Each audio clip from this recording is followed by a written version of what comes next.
మురికి కూపంగా మారిన మూసీ నదిని శుద్ధి చేసి నదికి పూర్వ వైభవం తీసుకురావాలని మూసీ నది పరివాహక ప్రాంత అభివృద్ధి సంస్థ అధికారులు చర్యలు చేపడుతున్నారు.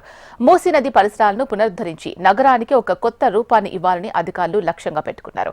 2 దశల్లో పనులు చేపట్టి 2 ఏళ్లలో పూర్తి చేయాలని లక్ష్యంగా పెట్టుకుంది ప్రభుత్వం. మురుగు కలుస్తున్న ప్రాంతాలు లోటుపాట్లను గుర్తించాక కార్యాచరణ ఉంటుందని ఎంఆర్డీసీఎల్ చెబుతోంది. మరింత సమాచారం మా ప్రతినిధి అలేఖ్య అందిస్తారు. ఒకప్పుడు సాగు నీటిని అందించిన మూసీ నది నేడు మురికి కుప్పంగా మారింది. మూసీ నదికి పూర్వ వైభవం తీసుకురావాలని అధికారులు గట్టి చర్యలు చేపడుతున్నారు. మూసీ నదికి మురుగునీరు ప్రవాహం ఆగాలనే లక్ష్యంతో మూసీ నది పరివాహక ప్రాంత అభివృద్ధి సంస్థ కసరత్తు ప్రారంభించింది. నదికి ఇరువైపులా భారీ మురుగు ట్రంక్ లైన్లు నిర్మించాలని నిర్ణయించుకుంది. దీనికి 3,100 కోట్లతో 2 దశల్లో పనులు చేపట్టి 2 ఏళ్లలో పూర్తి చేయాలని లక్ష్యంగా పెట్టుకుంది. త్వరలో జలమండలి ఇంజనీర్లతో కలిసి క్షేత్రస్థాయిలో పరిశీలించాలని, మురుగు కలుస్తున్న ప్రాంతాలు లోటుపాట్లను గుర్తించాక ఆ తర్వాత కార్యాచరణ ఉంటుందని ఎంఆర్డీసీఎల్ స్పష్టం చేస్తోంది. దీనికి మహానగరంలో రోజు ఉత్పత్తి అవుతున్న మురుగులో 80% మూసీ నదికే చేరుతుంది. ఓఆర్ఆర్ మధ్యలో నది ప్రవహిస్తున్న 55 కిలోమీటర్ల పొడవున మురుగుతో నిండి ఉంటుంది.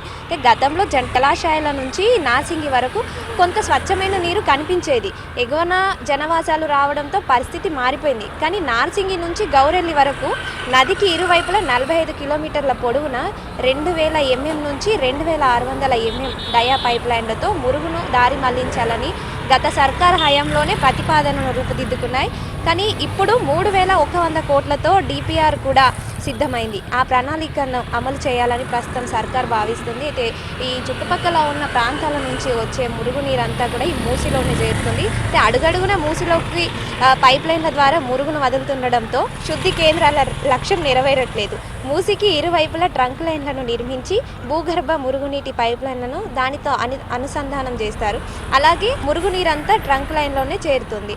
ఇప్పటి నుంచి ఈ ట్రంక్ లైన్ల ద్వారా మూసీలో ఉండే మురుగునీరంతా కూడా బయటికి వెళ్ళే ప్రణాళిక సిద్ధం చేస్తున్నారు. ప్రస్తుతం నగరంలో 52 మురుగునీటి శుద్ధి కేంద్రాలు ఉన్నాయి. అయినప్పటికీ కూడా ఇవేవి కూడా ఈ మూసీ నదిలో ఉన్న మురిగిని తీయడానికైతే ఏవి కూడా సరిపోవట్లేదు. సివరేజీ మాస్టర్ ప్లాన్ ప్రకారం మరో 39 నిర్మించాల్సి ఉంది. ఆయా ఎస్టీపీలను నిర్మించి ట్రంక్ లైన్లను కలుపుతారు. తర్వాత శుద్ధి అయిన నీటిని నదిలోకి మెల్లిమెల్లిగా వదలడం జరుగుతుంది. అయితే మొత్తానికైతే ఇప్పుడున్న గతంలో మూసీ పూర్వ వైభవం తీసుకురావాలని అధికారులు అనుకున్నప్పటికీ కూడా దానికి సంబంధించిన ప్రణాళిక ఇప్పుడు చాలా గట్టిగానే దానికి అధికారులు ప్రయత్నం చేయడం జరుగుతుంది. మూసీకి పూర్వ వైభవం తీసుకురావాలనే అధికారులు కూడా గట్టి చర్యలు తీసుకురావడం జరుగుతుంది. ఇక మూసీకి పూర్వ వైభవం రాబోతుంది అన్న దాంతో నగరవాసులైతే ఆనందం వ్యక్తం చేస్తున్నారు.